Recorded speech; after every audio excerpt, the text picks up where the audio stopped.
fascinating day there with Debbie Rowe, but in the end, was a picture built that helps AEG in the sense of Jackson's clear long-time use of propofol and all these doctors, not just Conrad Murray, queuing up to supply it for him? I think it helped Katherine Jackson and Michael's children, Piers. Remember, both sides are trying to prove that Michael had an addiction to painkillers and prescription medications. The plaintiffs, Katherine and Michael's kids, are trying to say that AEG knew of this because one of their executives was his tour manager twice during the 90s and actually hired an addiction specialist to help him after he became addicted following the Pepsi commercial.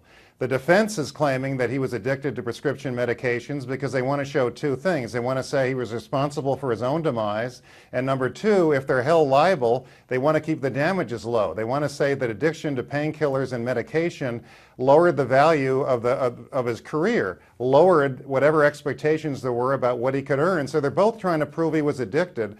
I think she helped Katherine and Michael's children. I think what she described is something that AEG, in my opinion, had to know about because of their constant involvement with Michael Jackson, particularly that executive who was his tour manager on 2 tours. So I think AEG is going to be hard-pressed to say we never heard this was going on, we knew nothing about it, it's news to us, particularly when they said they had investigated Conrad Murray to see if he was suitable and then changed their position, said we said that but we really didn't do it.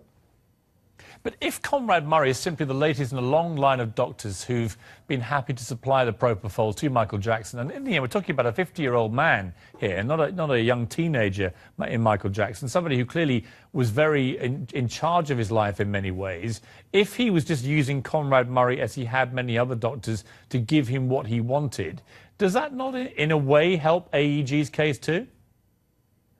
Well, but that's not what I think happened. I think what AEG did was they were willing to take big risks to get big returns. They knew they could make a fortune if Michael Jackson's comeback was successful.